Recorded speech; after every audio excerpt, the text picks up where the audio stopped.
ಕ್ರೈಸ್ತ ಕುಟುಂಬಗಳಲ್ಲಿ, ಕ್ರೈಸ್ತ ವಿಶ್ವಾಸಿಗಳಲ್ಲಿ ಅಪರಾಧ ನಡೀತಾ ಇದೆ.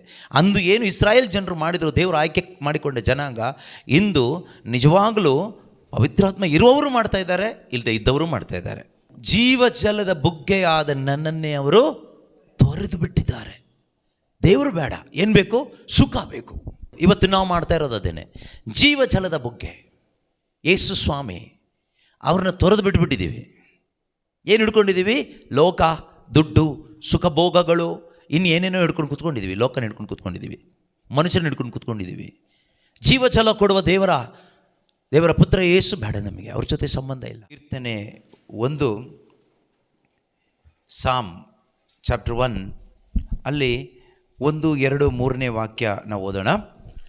ದುರ್ಜನರ ಆಲೋಚನೆಯಂತೆ ನಡೆಯದೆ, ಪಾಪಾತ್ಮರ ಪಥದಲ್ಲಿ ಕಾಲೂರದೆ, ಧರ್ಮನಿಂದಕರ ಕೂಟದಲ್ಲಿ ಕೂರದೆ, ದೇವರ ಧರ್ಮಶಾಸ್ತ್ರದಲ್ಲಿ ಹರ್ಷಗೊಳ್ಳುವವನು ಯಾರೋ ಅವನೇ ಧನ್ಯನು. ಹಗಲಿರುಳೆನ್ನದೆ ಅದನ್ನೇ ಧ್ಯಾನಿಸುತ್ತಿರುವವನು ಯಾರೋ ಅವನೇ ಧನ್ಯನು. ನದಿಯ ಬದಿಯಲ್ಲೇ ಬೆಳೆದಿಹ ಮರದಂತೆ, ಸಕಾಲಕ್ಕೆ ಫಲವೀಯುವ ವೃಕ್ಷದಂತೆ, ಎಲೆ ಬಾಡದೆ ಪಸರಿರುವ ತರುವಂತೆ ಸಿಗುವುದು ಅವನ ಕಾರ್ಯಗಳಿಗೆ ಸಫಲತೆ. ಪ್ರೀತಿಯ ಸಹೋದರ ಸಹೋದರಿಯರೇ, ಯಾವಾಗ ನಾವು ನಿಜವಾಗಲೂ ಧನ್ಯರಾಗ್ತೀವಿ? ಯಾವಾಗ ಧನ್ಯರಾಗೋದು ನಾವು? ಯಾವಾಗ ನಾವು ಧನ್ಯರಾಗ್ತೀವಿ ಅಂದರೆ, ದೇವರ ವಾಕ್ಯದ ಪ್ರಕಾರ ನಾವು ನೋಡುವಾಗ, ಯಾವಾಗ ನಾವು ನಿಜವಾಗಲೂ ದೇವರ ವಾಕ್ಯದಲ್ಲಿ ಅಥವಾ ಯೇಸು ಕ್ರಿಸ್ತನಲ್ಲಿ ನಾವು ಹರ್ಷಗೊಳ್ತೀವೋ, ಅದರಷ್ಟು ಧನ್ಯವಾದ ಜೀವನ ಬೇರೆ ಇಲ್ಲ.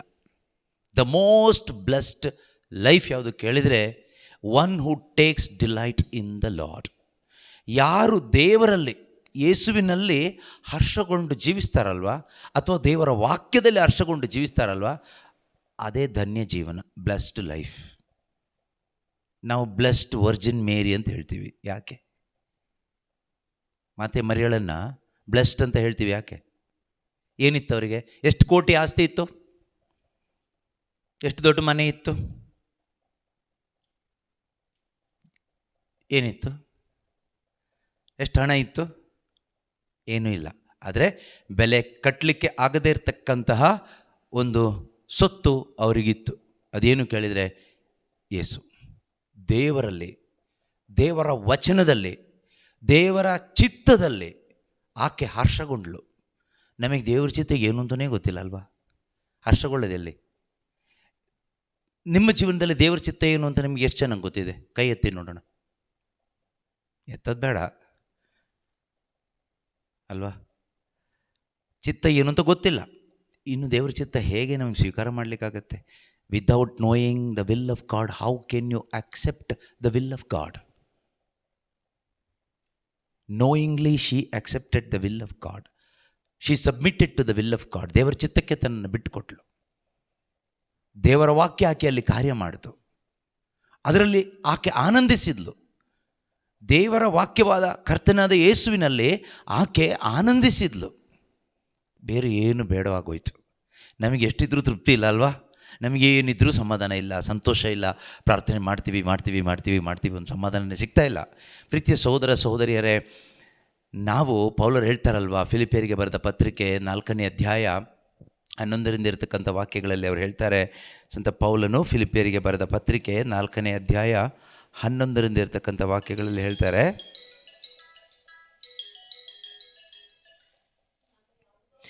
ನಾನು ಯಾವುದೋ ಕೊರತೆಯಲ್ಲಿ ಇದ್ದೇನೆ ಎಂದು ಹೇಳಿಕೊಳ್ಳುವುದಕ್ಕೋಸ್ಕರ ಹೇಳ್ತಾ ಇಲ್ಲ. ನಾನು ಯಾವ ಸ್ಥಿತಿಯಲ್ಲಿದ್ದರೂ ತೃಪ್ತಿಯಿಂದಿರಲು ಕಲಿತುಕೊಂಡಿದ್ದೇನೆ. ನಾನು ಯಾವ ಸ್ಥಿತಿಯಲ್ಲಿದ್ದರೂ ತೃಪ್ತಿಯಿಂದ ಇರಲು ಕಲಿತುಕೊಂಡಿದ್ದೇನೆ. ನಾವು ಒಳ್ಳೆ ಸ್ಥಿತಿಯಲ್ಲಿದ್ದರೂ ಕೆಲವೊಮ್ಮೆ ತೃಪ್ತಿಯಿಂದ ಇರೋಕ್ಕಾಗಲ್ಲ. ನಮ್ಮ ಸ್ಥಿತಿಗತಿಗಳು ಚೆನ್ನಾಗಿದ್ದರೂ ಸ್ಯಾಟಿಸ್ಫ್ಯಾಕ್ಷನ್ ಇರೋದಿಲ್ಲ. ಪೌಲರು ಹೇಳ್ತಾರೆ, I have learned to be content with what ever I have. ಏನಿದೆಯೋ ಅದರಲ್ಲಿ ತೃಪ್ತನಾಗಿರಲಿಕ್ಕೆ ನಾನು ಕಲಿತುಕೊಂಡಿದ್ದೇನೆ. I know what it is to have little and I know what it is to have plenty. In any and all circumstances, I have learned the secret of being well fed. ಎಲ್ಲ ಸಮಯದಲ್ಲೂ ಏನಿರಲಿ ಏನಿಲ್ಲದೆ ಇರಲಿ, ಹೊಟ್ಟೆ ತುಂಬಿರಲಿ ಹೊಟ್ಟೆ ಹಸ್ದಿರಲಿ, ಬಟ್ಟೆ ಇರಲಿ ಇಲ್ಲದೆ ಇರಲಿ, ಏನೇ ಇರಲಿ, ತೃಪ್ತಿಯಿಂದ ಇರಲು ನಾನು ಕಲ್ತ್ಕೊಂಡಿದ್ದೇನೆ. ಏನದು ತೃಪ್ತಿ? ಒಂದೇ ಒಂದು ತೃಪ್ತಿ. ಆತ ಹೇಳ್ತಾನೆ Philippi 4:4 rejoice in the lord always. ಕರ್ತನಾದ ಯೇಸುವಿನಲ್ಲಿ ಆನಂದಿಸೋದು. ಮೊಬೈಲ್ ಫೋನಲ್ಲ. ಮೊಬೈಲ್ ಫೋನಲ್ಲಿ ಆನಂದಿಸಿ ಹೋದರೆ ಮೆಂಟಲ್ ಪೇಷಂಟ್ ಆಗೋಗ್ಬಿಡ್ತೀರ. ಮೊಬೈಲ್ ಫೋನ್ ಹಿಡ್ಕೊಂಡು ಇವತ್ತು ಎಷ್ಟೋ ಜನ ಮೊಬೈಲ್ ಫೋನ್ಗೆ ಅಡಿಕ್ಟ್ ಆಗಿ ಅದರಲ್ಲಿರೋ ರೀಲ್ಸ್ ನೋಡಿ ನೋಡಿ ನೋಡಿ ನೋಡಿ ನೋಡಿ ಜೀವನ ಹಾಳಾಗೋದ್ರೆ ಎಷ್ಟೋ ಜನ ಇದ್ದಾರೆ. ಯೂಟ್ಯೂಬ್ ನೋಡಿ ನೋಡಿ ನೋಡಿ ಹಾಳಾಗೋದವ್ರು ಇದ್ದಾರೆ. ಫೇಸ್ಬುಕ್ ನೋಡಿ ನೋಡಿ ಅದರಲ್ಲಿ ಹಾಳಾಗೋದವ್ರು ಇದ್ದಾರೆ. ಹುಟ್ಟು ಕ್ರಿಶ್ಚಿಯನ್, ಮತ್ತೆ ಏನು ಪ್ರಯೋಜನ ಅಲ್ವಾ? ಸೊ ನಾವು ನಿಜವಾಗ್ಲೂ ಬ್ಲೆಸ್ಡ್ ಅಂತ ನಮಗೆ ಫೀಲ್ ಆಗೋದು ಯಾವಾಗ ಗೊತ್ತಾ? ಕರ್ತನಲ್ಲಿ ಆನಂದಿಸಿದಾಗ ಮಾತ್ರನೇ. ದೇವರಲ್ಲಿ ಆನಂದಿಸುವವರಲ್ಲಿ ಆ ಫೀಲಿಂಗ್ ದೇವರು ಕೊಡ್ತಾರೆ. ಮಾತೆ ಮರಿಯಳು ಹೇಳ್ತಾಳೆ, ಉಲ್ಲಾಸ ಪಡ್ತಾ ಇದ್ದೀನಿ ನಾನು. ಎಲ್ಲಿ?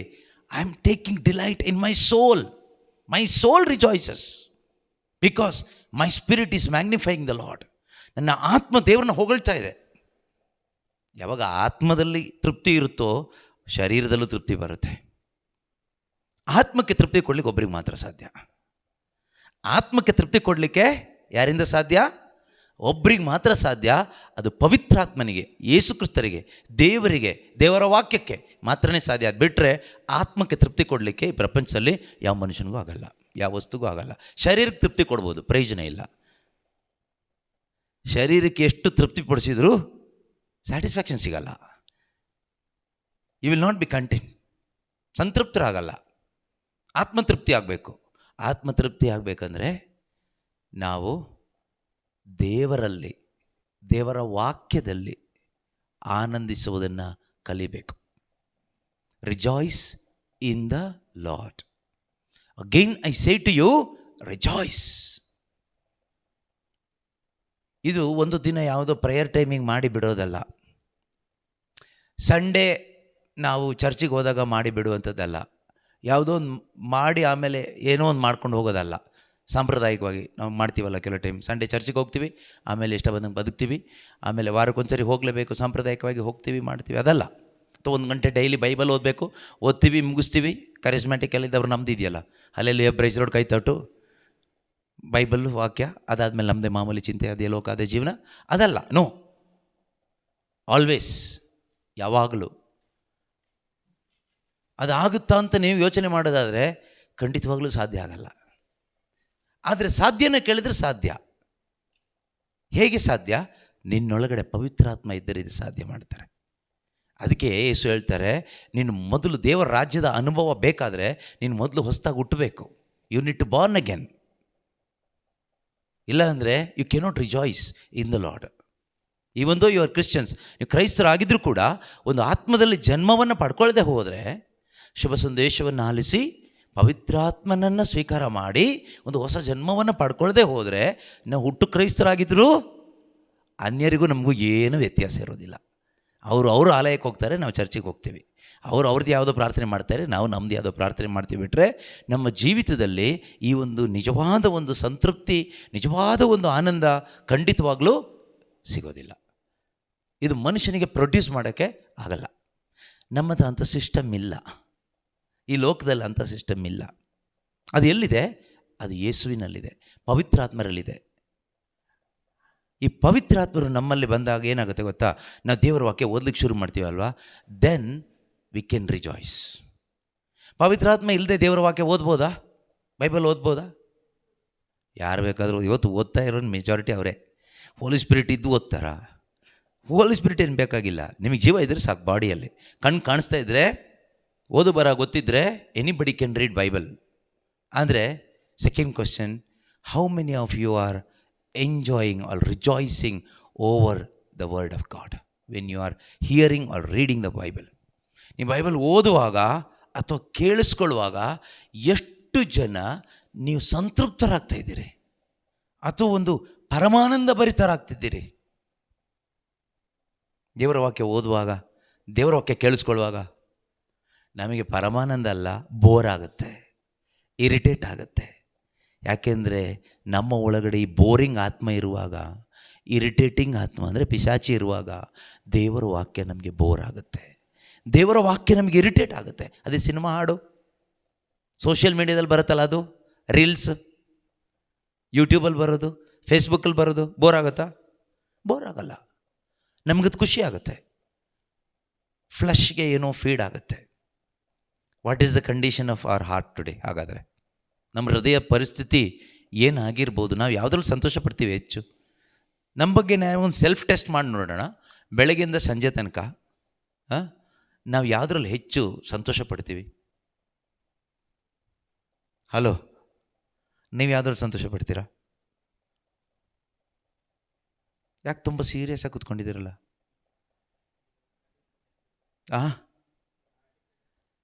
ದೇವರು ಯಾವಾಗಲೂ ಹಾರ್ಟಿಗೆ ಕೈ ಹಾಕೋದಲ್ವಾ? ತಲೆ ಕೈ ಹಾಕಿ ಏನು ಪ್ರಯೋಜನ? ಮಂಚ ತಲೆ ಕೈ ಹಾಕ್ತಾನೆ, ದೇವರು ಹಾರ್ಟಿಗೆ ಕೈ ಹಾಕ್ತಾರೆ. ಅದಕ್ಕೆ ಸಾಮುವೇಲಿಗೆ ಹೇಳ್ತಾರಲ್ಲ, ನೀನು ಏನು ಅವ್ರ ತಲೆ ನೋಡ್ತಾ ಇದೆಯಾ, ನೀನು ಅವರು ಹೊರಗಡೆದು ಹೇಗಿದ್ದಾರೆ ನೋಡ್ತಾ ಇದೆಯಾ, ನಾನು ಹೃದಯ ನೋಡೋ ದೇವರು ಅಂತ. ದೇವರ ಅಂತರಂಗ ನೋಡ್ತಾರೆ. God wants to repair our heart, not the head. ಇದು ಸರಿಯಾದರೆ ಇದು ಸರಿಯಾಗುತ್ತೆ ಅಂತ ಗೊತ್ತು. ಅದಕ್ಕೆ ಹಾರ್ಟ್ ಫಸ್ಟ್ ರಿಪೇರಿ ಮಾಡ್ತಾರೆ ಅಲ್ವಾ? ಸೊ ಓಕೆ, ನಾವು ಯಾವುದ್ರಲ್ಲಿ ಸಂತೋಷ ಪಡ್ತಾ ಇದ್ದೀವಿ? ಇವ್ಯಾಲ್ಯೂಯೇಷನ್ ಮಾಡಿ ನೋಡಿದಾಗ ಬೆಳಗಿಂದ ಸಂಜೆ ತನಕ ಇವತ್ತು ಯಾವುದ್ರಲ್ಲಿ ಸಂತೋಷ ಪಟ್ರಿ? ಇವತ್ತು ಬಿಡಿ ಸಂಡೇ, ಕೆಲವರು ಕರಿಸ್ಮ್ಯಾಟಿಕಲ್ಲಿದ್ದವರು ಧ್ಯಾನ ಪ್ರಾರ್ಥನೆ ಅಂತ ಹೇಳಿಬಿಟ್ಟು ಸ್ವಲ್ಪ ಏನೋ ಒಂದು ಸ್ವಲ್ಪ ರಿಲ್ಯಾಕ್ಸ್, ಸಂತೋಷ ಅಂತ ಹೇಳೋಕ್ಕಾಗಲ್ಲ, ರಿಜಾಯ್ಸ್ ಅಂತ ಹೇಳೋಕ್ಕಾಗಲ್ಲ, ಒಂದು ರಿಲ್ಯಾಕ್ಸ್ ಏನೋ ಒಂದು ಪಟ್ಟಿರ್ಬೋದು. ಅದು ಆ ಪ್ರೇಯರ್ ಮುಗಿದಾಗ ಅದು ಹೋಗಿರುತ್ತೆ ಬಿಡಿ, ಅದು ಇದು ಹರಟೆ ಮಾತಾಡ್ಕೊಂಡು ಅದು ಹೋಗಿರುತ್ತೆ. ಅದಲ್ಲ, ಪ್ರೇಯರ್ ಇರಲಿ, ಪ್ರೇಯರ್ ಇಲ್ಲದೆ ಇರಲಿ, ಧ್ಯಾನ ಕೂಟ ಇರಲಿ ಇಲ್ಲದೆ ಇರಲಿ, ಪ್ರೀಚಿಂಗ್ ಇರಲಿ ಇಲ್ಲದೆ ಇರಲಿ,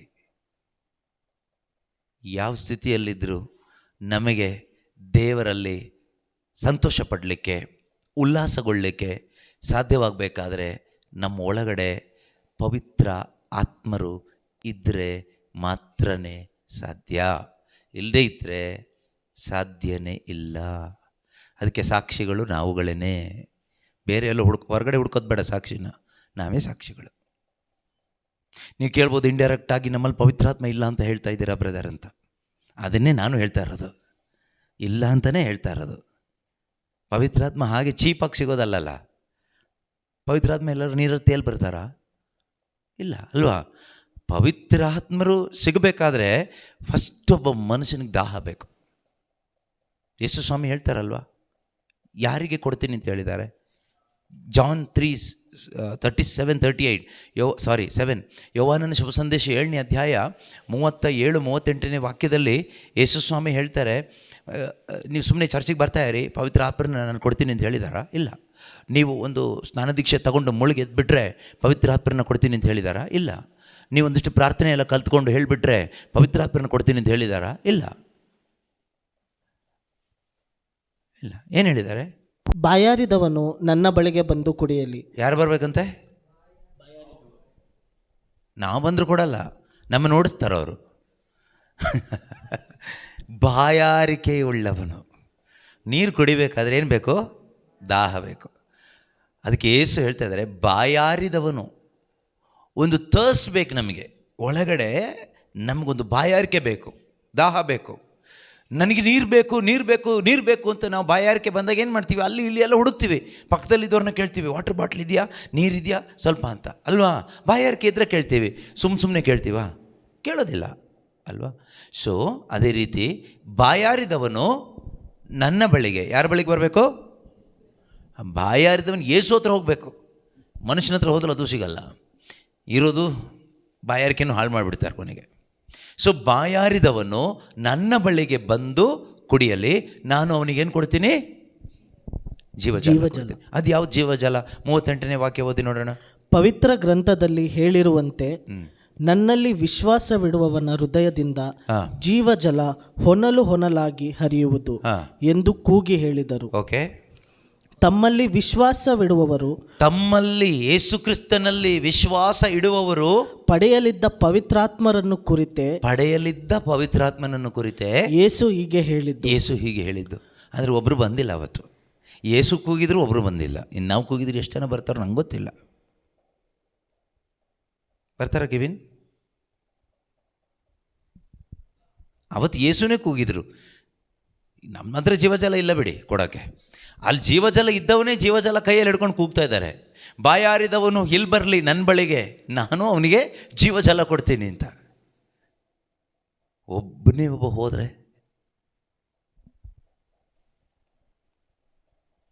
ಜೀವಜಲದ ಬುಗ್ಗೆಯನ್ನೇ ಅವರು ತೊರೆದು ಬಿಟ್ಟರು. ಯೆರೆಮೀಯ ಪ್ರವಾದಿ ಹೇಳಿದ ಹಾಗೆ, ಯೆರೆಮೀಯ 2:11-13 ವಾಕ್ಯ ಇದೆ.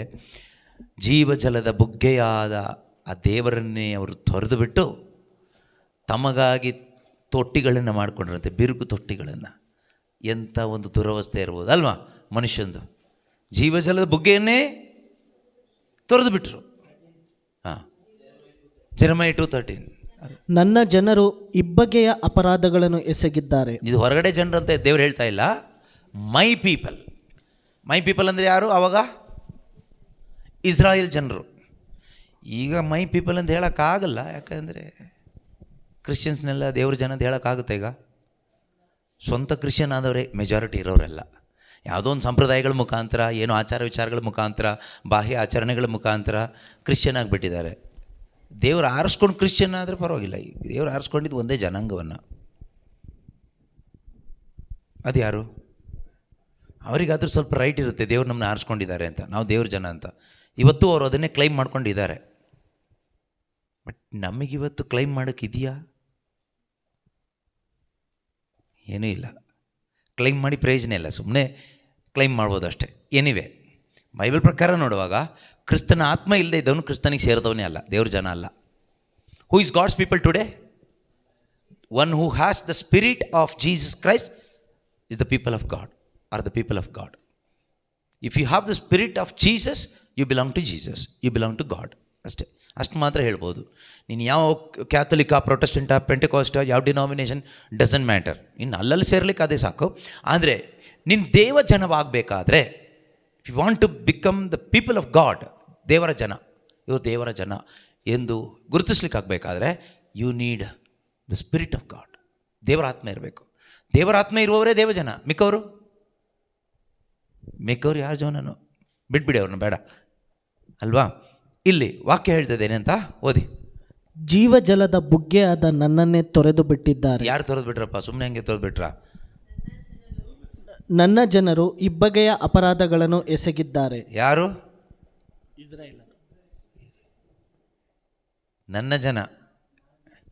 ನನ್ನ ಜನ ಅಂದರೆ ಯಾರು? ದೇವರ ಜನ, ದೇವರ ಆರಿಸ್ಕೊಂಡ ಜನ. ಓಕೆ, ಒಂದು ಎಕ್ಸ್ಕ್ಯೂಸ್ ಕೊಡೋಣ, ಕ್ರೈಸ್ತರು ದೇವಜನ ಅಂತ ತಗೋಬಿಡಿ ನೀವು, ಖುಷಿಗೆ ಅಷ್ಟೇ, ಏನು ಪ್ರಯೋಜನ ಇಲ್ಲ. ಅಂದರೂ ಕೂಡ ದೇವರು ಹೇಳ್ತಾರೆ, ಕ್ರೈಸ್ತರಾಗಿದ್ದು ಕೂಡ ನೀವು ಇಬ್ಬಗೆ ಅಪರಾಧಗಳನ್ನ ಮಾಡಿದ್ದೀರಾ. ಇವತ್ತು ನಡೀತಾ ಇದೆ ಅಪರಾಧ, ಇವತ್ತು ನಡೀತಾ ಇದೆ. ಕ್ರೈಸ್ತ ಸಭೆಯಲ್ಲಿ ಅಪರಾಧ, ಮಹಾ ಅಪರಾಧ ನಡೀತಾ ಇದೆ. ಕ್ರೈಸ್ತ ಕುಟುಂಬಗಳಲ್ಲಿ, ಕ್ರೈಸ್ತ ವಿಶ್ವಾಸಿಗಳಲ್ಲಿ ಅಪರಾಧ ನಡೀತಾ ಇದೆ. ಅಂದು ಏನು ಇಸ್ರಾಯೇಲ್ ಜನರು ಮಾಡಿದರು, ದೇವರು ಆಯ್ಕೆ ಮಾಡಿಕೊಂಡ ಜನಾಂಗ, ಇಂದು ನಿಜವಾಗಲೂ ಪವಿತ್ರಾತ್ಮ ಇರುವವರು ಮಾಡ್ತಾ ಇದ್ದಾರೆ, ಇಲ್ಲದೆ ಇದ್ದವರು ಮಾಡ್ತಾ ಇದ್ದಾರೆ. So called Christians. ಇಬ್ಬಗೆಯ ಅಪರಾಧ. ಯಾವುದು ಅಪರಾಧ? ಮೊದಲನೇದು, ಜೀವಜಲದ ಬುಗ್ಗೆಯಾದ ನನ್ನನ್ನೇ ತೊರೆದು ಬಿಟ್ಟಿದ್ದಾರೆ. ಜೀವಜಲದ ಬುಗ್ಗೆಯಾದ ನನ್ನನ್ನೇ ಅವರು ತೊರೆದು ಬಿಟ್ಟಿದ್ದಾರೆ. ದೇವರು ಬೇಡ, ಏನು ಬೇಕು? ಸುಖ ಬೇಕು. ದೇವರು ಬೇಡ ನಮಗೆ ದುಡ್ಡು ಬೇಕು. ದುಡ್ಡಿಗಾಗಿ ದೇವರು ಬೇಕು, ಸುಖಕ್ಕಾಗಿ ದೇವರು ಬೇಕು. ದೇವರಿದ್ದರೆ ಅಲ್ವಾ ಬ್ರದರ್ ನಾವು ಸುಖವಾಗಿರೋದು? ಹಾಗಾದರೆ ನಿನಗೆ ದೇವರು ಬೇಕು. ಯಾಕೆ ಬೇಕು? ಸುಖಕ್ಕಾಗಿ ದೇವರು ಬೇಕು. ನೋಡಿ ಯಾವ ರೀತಿಯಲ್ಲಿ ದೇವ್ರನ್ನ ಯೂಸ್ ಮಾಡ್ಕೊಳ್ತೀವಿ ನಾವು. ಆ್ಯಕ್ಚುಲಿ ನಾವು ದೇವ್ರನ್ನ ಪ್ರೀತಿ ಮಾಡಬೇಕಾದವರು. ದೇವ್ರನ್ನ ಪ್ರೀತಿ ಮಾಡೋದಂದ್ರೆ ಏನು? ಅವ್ರು ಹೇಳಿದ್ದು ಕೇಳ್ಕೊಂಡು ಬದುಕೋದು ಅಷ್ಟೇ. ಆದರೆ ನಾವು ಹೇಳಿದ್ದು ಕೇಳೋ ಪರಿಸ್ಥಿತಿ ದೇವ್ರಿಗೆ ಬಂದಿದೆ ಅಂದರೆ, ಇಲ್ಲಿ ದೇವ್ರು ಯಾರಾದರೂ, ನೀನು ದೇವರ, ದೇವರೇ ದೇವರ. ಇಸ್ರಾಯೇಲ್ ಜನರು ಇದೇ ಮಾಡಿದ್ದು. ಅವ್ರಿಗೇನೇನು ಬೇಕೋ ಅದೆಲ್ಲ ಕೇಳೋಕ್ಕೆ ಶುರು ಮಾಡಿದ್ರು ದೇವ್ರ ಹತ್ರ. ದೇವ್ರನ್ನ ಬಿಟ್ಟೇ ಬಿಟ್ಟರು. ಇಬ್ಬಗೆಯ ಅಪರಾಧ. ಒಂದು, ಜೀವಜಲದ ಬುಗ್ಗೆಯಾದ ನನ್ನನ್ನೇ ಅವರು ತೊರೆದು ಬಿಟ್ಟರು. ಇವತ್ತು ನಾವು ಮಾಡ್ತಾ ಇರೋದು ಅದೇನೆ, ಜೀವಜಲದ ಬುಗ್ಗೆ. ಯೇಸು ಸ್ವಾಮಿ ಅವ್ರನ್ನ ತೊರೆದು ಬಿಟ್ಬಿಟ್ಟಿದ್ದೀವಿ. ಏನು ಹಿಡ್ಕೊಂಡಿದ್ದೀವಿ? ಲೋಕ, ದುಡ್ಡು, ಸುಖಭೋಗಗಳು, ಇನ್ನೇನೇನೋ ಹಿಡ್ಕೊಂಡು ಕೂತ್ಕೊಂಡಿದ್ದೀವಿ. ಲೋಕನ ಹಿಡ್ಕೊಂಡು ಕೂತ್ಕೊಂಡಿದ್ದೀವಿ, ಮನುಷ್ಯನ ಹಿಡ್ಕೊಂಡು ಕೂತ್ಕೊಂಡಿದ್ದೀವಿ. ಜೀವಜಲ ಕೊಡುವ ದೇವರ ಪುತ್ರ ಯೇಸು ಬೇಡ ನಮಗೆ, ಅವ್ರ ಜೊತೆ ಸಂಬಂಧ ಇಲ್ಲ ಅಲ್ವಾ? ಜೀವಜಲದ ಬಗ್ಗೆ ನಾವು ಬಿಟ್ಬಿಟ್ಟಿದ್ದೀವಿ. ಒಂದು. ಎರಡನೇದು, ತೊಟ್ಟಿಗಳನ್ನು, ನೀರು ನಿಲ್ಲದ ಬಿರುಕು ತೊಟ್ಟಿಗಳನ್ನು ತಮಗಾಗಿ ಕೊರೆದುಕೊಂಡಿದ್ದಾರೆ. ಅದು ಯಾವುದು? ನೀರು ನಿಲ್ಲದ ಬಿರುಕು ತೊಟ್ಟಿಗಳು ಯಾವುದು? ಮನುಷ್ಯ ದೇವರ ಹೆಸರಲ್ಲಿ ಮಾಡಿಕೊಂಡಂತಹ ಎಲ್ಲ ಸಂಪ್ರದಾಯಗಳು, ಮನುಷ್ಯ ಇಂದು ದೇವರ ಹೆಸರಲ್ಲಿ ಮಾಡಿಕೊಂಡ ಎಲ್ಲ ಸಂಪ್ರದಾಯಗಳು, ಆಚಾರ ವಿಚಾರಗಳು ಏನು ಗೊತ್ತಾ? ಬಿರುಕು ತೊಟ್ಟಿಗಳು. ಇದರಲ್ಲಿ ಏನು ನಿತ್ಯ ಜೀವ ಇದೆಯಾ? ಯಾವ ಸಂಪ್ರದಾಯದಲ್ಲಿ ನಿತ್ಯ ಜೀವ ಇದೆ? ಯಾವ ಸಂಪ್ರದಾಯದಲ್ಲಿ ಪವಿತ್ರಾತ್ಮ ಸಿಗ್ತಾರೆ? ಹೇಳಿ ನೋಡೋಣ. ಸಂಪ್ರದಾಯ ಮಾಡುವವರೆಲ್ಲರೂ ಹೇಳಬೇಕೀಗ ನನಗೆ. ಎಷ್ಟೋ ಸಂಪ್ರದಾಯಗಳನ್ನ ನಾವು ಮಾಡ್ತೀವಲ್ಲ, ಯಾವ ಸಂಪ್ರದಾಯದಲ್ಲಿ ಜೀವಜಲ ಸಿಗುವ ಸಂಪ್ರದಾಯ ಯಾವುದಿದೆ ಹೇಳಿ? ಜೀವಜಲ ಸಿಗೋದೊಂದೇ ಕಡೆ. ಯೇಸು ಕ್ರಿಸ್ತನಲ್ಲಿ ವಿಶ್ವಾಸ ಇಡುವುದರ ಮುಖಾಂತರ ವಿಶ್ವಾಸಿಯ ಹೃದಯದಲ್ಲಿ ಜೀವಜಲ ದೇವರು ಬರೆಸ್ತಾರೆ, ಯೇಸು ಬರೆಸ್ತಾರೆ. ಇಸ್ರಾಯೇಲ್ ಜನರು ಏನು ಮಾಡಿದ್ರು ಗೊತ್ತಾ? ಜೀವಜಲದ ಬುಗ್ಗೆಯಾದ ದೇವರನ್ನ ಬಿಟ್ಟಿದ್ದು ಒಂದಲ್ಲದೆ, ನಿಜವಾದ ದೇವರನ್ನು ಬಿಟ್ಟು ಇವರೇನು ಮಾಡಿದ್ರು ಗೊತ್ತಾ? ಆಶೀರ್ವಾದಕ್ಕಾಗಿ ಅನ್ಯ ದೇವರುಗಳನ್ನು ಪೂಜಿಸಿದರು. ಅವರದೇ ಆದ ಸಂಪ್ರದಾಯಗಳನ್ನ ಮಾಡಿಕೊಂಡ್ರು, ಅವರದೇ ಆದ ಆಚಾರ ವಿಚಾರಗಳನ್ನ ಮಾಡಿಕೊಂಡ್ರು. ಹೀಗೆ ದೇವರಿಂದ ಆಶೀರ್ವಾದ ಸಿಗುತ್ತೆ ಅಂತ ಅವರು ಅಲೆಮಾರಿಗಳಾಗಿ ಹೋದರು. ಇವತ್ತು ನಾವು ಮಾಡ್ತಾ ಇರೋದು ಅದೇ ಕೆಲಸನೇ. ಇವತ್ತು ಕ್ರೈಸ್ತರು ಎಂದು ಕರೆಸಿಕೊಳ್ಳುವ ನಮ್ಮಲ್ಲಿ ಅನೇಕರು ಮಾಡ್ತಾ ಇರೋದೇನು ಗೊತ್ತಾ? ಜೀವಜಲದ ಬುಗ್ಗೆಯಾದ ದೇವರನ್ನು ತೊರೆದು ಬಿಟ್ಟು, ಯೇಸುನ ಸೈಡಿಗೆ ಮೂಲಕ್ಕೆ ತಳ್ಳಿಬಿಟ್ಟು ಲೋಕ ನಡ್ಕೊಂಡಿದ್ದೀವಿ ಸುಖಕ್ಕಾಗಿ. ಒಂದು.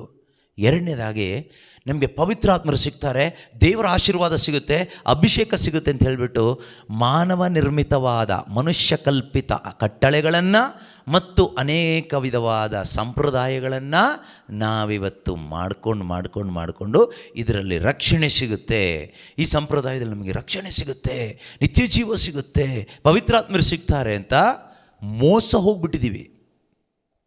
ಎಷ್ಟೊಂದು ಸಂಪ್ರದಾಯಗಳು, ಎಷ್ಟೊಂದು ಮೂಢ ನಂಬಿಕೆಗಳು. ಇದರ ಮುಖಾಂತರ ಏನಾಗ್ತಾ ಇದೆ ಗೊತ್ತಾ?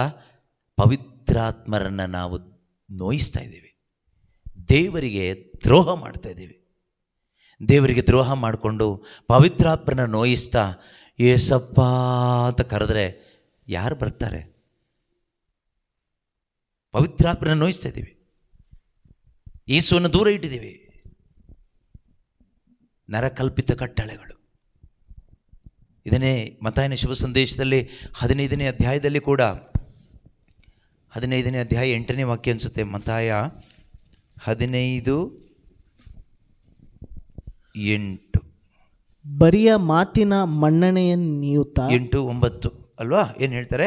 ಬರಿಯ ಮಾತಿನ ಮನ್ನಣೆ ನೀಯುತ್ತಾ ಹೃದಯವನ್ನು ದೂರವಿರಿಸುತ್ತಾ, ಬರಿಯ ಮಾತಿನ ಮನ್ನಣೆ ನೀಯುತ್ತಾ ಹೃದಯವನ್ನು ದೂರವಿರಿಸುತ್ತಾ. ಬಾಯಲ್ಲೇನಿದೆ? ಏನಮ್ಮ ಬಾಯಲ್ಲೇನಿದೆ? ಬಾಯಲ್ಲಿ ಪ್ರೈಸ್ ಲಾರ್ಡ್, ಹಲ್ಲೆಲೂಯಾ, ಯೇಸುವೇ ಸ್ತೋತ್ರ, ಸ್ವರ್ಗದಲ್ಲಿರುವ ನಮ್ಮ ತಂದೆಯೇ ನಿಮ್ಮ ನಾಮಕ್ಕೆ ಸ್ತೋತ್ರ ಆಗಲಿಯಪ್ಪ, ಇದೆಲ್ಲ ಇದೆ, ಬಾಯಲ್ಲಿದೆ. ಬಾಯಲ್ಲಿ ಯೇಸುವೆ ಯೇಸುವೆ ಯೇಸುವೆ ಯೇಸುವೆ, ಯೇಸು ನಾಮ ಶಕ್ತಿಯ ನಾಮ, ಬಿಡುಗಡೆಯ ನಾಮ, ಹಲ್ಲೆಲೂಯಾ, ಯೇಸುವೇ ಸ್ತೋತ್ರ. ಎಷ್ಟು ರಾಗ! ಈಗ ಡಿಲೇ ಎಲ್ಲ ಕೊಟ್ಟು ನಾವು ಹೇಳ್ತೀವಿ ಯೇಸುವೆ ಜೀಸಸ್ ಜೀಸಸ್ ಜೀಸಸ್. ಇಲ್ಲಿ ಒಂದು ಸರಿ ಹೇಳಿದರೆ ಆ ಮಿಷನ್ 3 ಸರಿ ಹೇಳುತ್ತೆ. ನಮಗೆ 3 ಸರಿ ಹೇಳೋಕ್ಕಾಗಲ್ಲ, ಒಂದು ಸರಿ ಹೇಳಿ ನೀರು ಕುಡಿತೀವಿ. ಆ ಯಂತ್ರ 30 ಸರಿ ಹೇಳುತ್ತೆ Jesus Jesus Jesus Jesus Jesus. ಇದು ಡಿಲೇ ಅಲ್ಲ, ನಾನು ಹೇಳ್ತಾ ಇರೋದು. ಈಗ ಡಿಲೇ ಕೊಟ್ಟು, ಮ್ಯೂಸಿಕ್ ಕೊಟ್ಟು, ಎಲ್ಲ ಕೊಟ್ಟು, ಹಾಡಿ ಸ್ತುತಿಸಿ ಎಲ್ಲ ಮಾಡ್ತೀವಿ. ದೇವರು ಹೇಳ್ತಾರೆ, ಏನಂತ ಹೇಳ್ತಾರೆ? ಬರಿಯ ಮಾತಿನ ಮನ್ನಣೆ ನೀಯುತ್ತಾ. This people honours me with their lips, not from their heart. ಕರಪ್ಟಾಗಿ ಹೋಗ್ಬಿಟ್ಟಿದೆ, ಹಾರ್ಟಲ್ಲಿ ಪಿಶಾಚಿ ಬಂದು ಕುತ್ಕೊಬಿಟ್ಟಿದ್ದಾನೆ, ಬಾಯಲ್ಲಿ ಯೇಸುನಾಮ. ಏನು ಪ್ರಯೋಜನ? God wants your heart, not your lips. ದೇವರಿಗೆ ನಮ್ಮ ಲಿಪ್ಸಿಂದ ಬರೋ ಸ್ತುತಿ ಬೇಡ, ಸ್ತೋತ್ರ ಬೇಡ, ಹಲ್ಲೆಲೂಯಾ ಬೇಡ. ಏನು ಬೇಕು? ಇಲ್ಲಿಂದ ಬರುವ ವಿಶ್ವಾಸ ಬೇಕು, ನಮ್ಮ ಹೃದಯದಿಂದ ಬರುವ ಸ್ತುತಿ ಬೇಕು, ಹೃದಯದಿಂದ ಬರುವ ಸ್ತೋತ್ರ ಬೇಕು. ಬರಿಯ ಮಾತಿನ ಮಣ್ಣನ್ನು ನೀಯುತ್ತಾ ಹೃದಯವನ್ನು ದೂರವಿರಿಸುತ್ತಾ their hearts are far from me. ಹೃದಯ ದೂರ, ತುಟಿ ಹತ್ರ. ಹೃದಯವನ್ನು ದೂರವಿರಿಸುತ್ತಾ ನರಕಲ್ಪಿತ ಕಟ್ಟಳೆಗಳನ್ನೇ ದೇವವಾಕ್ಯವೆಂದು ಉಪದೇಶಿಸುತ್ತಾ in vain do they worship me, teaching human precepts as doctrine of God. ನರಕಲ್ಪಿತ ಕಟ್ಟಳೆಗಳನ್ನೇ ದೇವರ ವಾಕ್ಯ ಎಂದು ಉಪದೇಶ ಮಾಡುತ್ತಾ ಈ ಜನರು ನನಗೆ ಮಾಡುವ ಆರಾಧನೆ ವ್ಯರ್ಥ ಎಂದು ಹೇಳಿದರು. ಯಾರು? ದೇವರು. ಯೆಶಾಯ ಪ್ರವಾದಿ ಮುಖಾಂತರ ಇದನ್ನೇ ಹೇಳ್ತಾರೆ. ಮಾತ್ರವಲ್ಲ, ಹೊಸ ಒಡಂಬಡಿಕೆಯಲ್ಲಿ ಯೇಸು ಕ್ರಿಸ್ತರು ಕೂಡ ಅದನ್ನೇ ಹೇಳ್ತಾರೆ. ಅವ್ರನ್ನ ಏನಂತ ಕರೀತಾರೆ ಗೊತ್ತಾ? 7ನೇ ವಾಕ್ಯದಲ್ಲಿ ಹೇಳ್ತಾರೆ, ಯು ಹಿಪೋಕ್ರಿಟ್ಸ್, ಕಪಟಿಗಳೇ. ನಿಮ್ಮ ವಿಷಯದಲ್ಲಿ ಯೆಶಾಯನು ಎಷ್ಟೊಂದು ಚೆನ್ನಾಗಿ ಪ್ರವಾದಿಸಿದ್ದಾನೆ. ಕಪಟಿಗಳೇ ಅಂತ ದೇವರು ಯಾರನ್ನ ಕರೀತಾ ಇದ್ದಾರೆ? ಯಾರಿಗೆ ಕಪಟ ಹೃದಯ ಇದೆಯೋ, ಜೀವಜಲದ ಬುಗ್ಗೆಯಾದ ದೇವರನ್ನು ತೊರೆದು ಬಿಟ್ಟು ಕ್ರೈಸ್ತರಾದವರು, ಅನ್ಯರ ಬಗ್ಗೆ ಅಲ್ಲ ಇದು ಹೇಳ್ತಾ ಇರೋದು, ಅನ್ಯ ಧರ್ಮದ ಬಗ್ಗೆ, ಅನ್ಯ ಜನರ ಬಗ್ಗೆ ದೇವರು ಏನು ಇಲ್ಲಿ ಕಂಪ್ಲೇಂಟೇ ಹೇಳ್ತಾ ಇಲ್ಲ. ಬೈಬಲಲ್ಲಿ ಕಂಪ್ಲೇಂಟ್ ಪೂರ್ತಿ ದೇವ ಜನರ ಬಗ್ಗೆನೇ ದೇವರಿಗಿರೋದು. ಇವತ್ತಿನ ಪ್ರಪಂಚದಲ್ಲಿ ನೋಡುವಾಗ ಕ್ರೈಸ್ತರ ಬಗ್ಗೆನೇ, ಅದರಲ್ಲೂ ಹೈಯೆಸ್ಟ್ ಕಂಪ್ಲೇಂಟ್ ಈ ಕರಿಸ್ಮ್ಯಾಟಿಕಲ್ಲಿರುವ ಪ್ರೇಯರಲ್ಲಿ ಇರೋರ ಬಗ್ಗೆನೇ. ನೀವೇ ಯೋಚನೆ ಮಾಡಿ, ನೀವು ಪ್ರೇಯರಲ್ಲಿ ಆನಂದಿಸ್ತಾ ಇದ್ದೀರೋ, ಯೇಸುವಿನಲ್ಲಿ ಆನಂದಿಸ್ತಾ ಇದ್ದೀರೋ? ಕೆಲವು ಹೇಳ್ತಾರಲ್ಲ, ಪ್ರೇಯರ್ ಇಲ್ಲ ಅಂದರೆ ಏನೋ ಒಂಥರ ಆಗತ್ತೆ. ಯಾವತ್ತಾದ್ರೂ ಹೇಳಿದ್ರಿ ಯೇಸು ಇಲ್ಲ ಅಂದರೆ ಒಂಥರ ಆಗುತ್ತೆ ಅಂತ? ಯಾಕೆ ಹೇಳ್ತಾ ಇಲ್ಲ ಗೊತ್ತಾ? ನೀವು ಯೇಸುವಿನಲ್ಲಿ ಯಾವತ್ತೂ ಆನಂದಿಸಲೇ ಇಲ್ಲ ಅನ್ಸುತ್ತೆ. ಅದಕ್ಕೆ ಪ್ರೇಯರಲ್ಲಿ ಅಂದರೆ ಈ ಮ್ಯೂಸಿಕ್ ಇರುತ್ತೆ, ಜನ ಇರ್ತಾರೆ. ಇವತ್ತಲ್ಲೊಂದು ಕಡೆ ರಿಟ್ರೀಟ್ಗೆ ಹೋದಾಗ ಅವ್ರು ಹೇಳ್ತಾಯಿದ್ರು, ಒಂದು ಅಂಕಲ್ ಬಂದಿದ್ದರು. ಅವ್ರು ಹೇಳ್ತಾಯಿದ್ರು, ನನಗೆ ಕನ್ಯಾಕುಮಾರಿಯಲ್ಲಿ ಯೇಸು ಸ್ವಾಮಿ ದರ್ಶನ ಆಯಿತು ಒಂದು ಸರಿ ಅಂತ ಹೇಳಿದರು. ಒಳ್ಳೆಯದು ಅಂತ ಹೇಳಿದೆ. ಜನ ತುಂಬ ಕಡಿಮೆ, ಜನ ಜಾಸ್ತಿ ಇದ್ದರೆ ಇನ್ನೂ ತುಂಬ ಚೆನ್ನಾಗಿರುತ್ತೆ ದೇವ್ರನ್ನ ಆರಾಧನೆ ಮಾಡಲಿಕ್ಕೆ, ದೇವ್ರ ವಾಕ್ಯ ಕೇಳಲಿಕ್ಕೆ ಎಲ್ಲರಿಗೊಂದು ಖುಷಿ ಇರುತ್ತೆ ಅಲ್ವಾ ಅಂದರು. ನಾನು ಹೇಳಿದೆ, ನಿಮಗೆ ಕನ್ಯಾಕುಮಾರಿಯಲ್ಲಿ ದರ್ಶನ ಕೊಟ್ಟಿದ್ದು ಯೇಸು ಅಲ್ಲ, ಪಿಶಾಚಿ ಇರಬೇಕು ಅಂದೆ. ನಿಮಗೆ ಕನ್ಯಾಕುಮಾರಿಯಲ್ಲಿ ಯೇಸು ನೋಡಿದ್ರಿ, ಇಲ್ಲಿ ಯಾಕೆ ಈ ಮಾತು ಹೇಳ್ತಾ ಇದ್ರಿ ಕೇಳಿದೆ. ಯೇಸು ಸ್ವಾಮಿ ಹೇಳಿದ್ದು, ಎಲ್ಲಿ 2 ಅಥವಾ 3 ಒಟ್ಟಾಗಿ ಸೇರ್ತಾರೋ ಅಲ್ಲಿರ್ತೀನಿ ಅಂದಿದ್ದಾರೋ, ಎಲ್ಲಿ ಹೈಯೆಸ್ಟ್ ಕ್ರೌಡ್ ಇರ್ತಾರೋ ಅಲ್ಲಿರ್ತೀನಿ ಅಂತ ಹೇಳಿದಾರೋ. ಜಾಸ್ತಿ ಕ್ರೌಡ್ ಇರೋದು ಎಲ್ಲಿ? ಎಲ್ಲಿ ಅವರಿಗೆ ಶರೀರಕ್ಕೆ ಖುಷಿ ಕೊಡೋ ವಿಷಯ ಇರುತ್ತೋ ಅಲ್ಲಿ ಜಾಸ್ತಿ ಜನ ಇರ್ತಾರೆ. ಥಿಯೇಟ್ರ್ ಹತ್ರ, ಸೂಪರ್ ಮಾರ್ಕೆಟ್ ಹತ್ರ, ಹೋಟೆಲಲ್ಲಿ, ಮಾಲಲ್ಲಿ, ಅಲ್ಲಿ ಇಲ್ಲಿ. ಮತ್ತು ಇವತ್ತಿನ ನೋಡಿದರೆ ಇವತ್ತು ಚರ್ಚ್ಗಳು ಎಲ್ಲ ಮಾಲ್ ಥರನೇ ಇದೆ, ಹೆಚ್ಚು ಕಡಿಮೆ ಸೂಪರ್ ಮಾರ್ಕೆಟ್ ಥರನೇ ಇದೆ, ಎಲ್ಲ ಸಿಗುತ್ತೆ ಅಲ್ಲಿ. ಶರೀರಕ್ಕೂ ಸಿಗುತ್ತೆ, ಮನಸ್ಸಿಗೂ ಸಿಗುತ್ತೆ, ಖುಷಿಯಾಗಿ ಬರ್ಬೋದು. ಆತ್ಮಕ್ಕೇನು ಸಿಗುತ್ತೋ ಗೊತ್ತಿಲ್ಲ.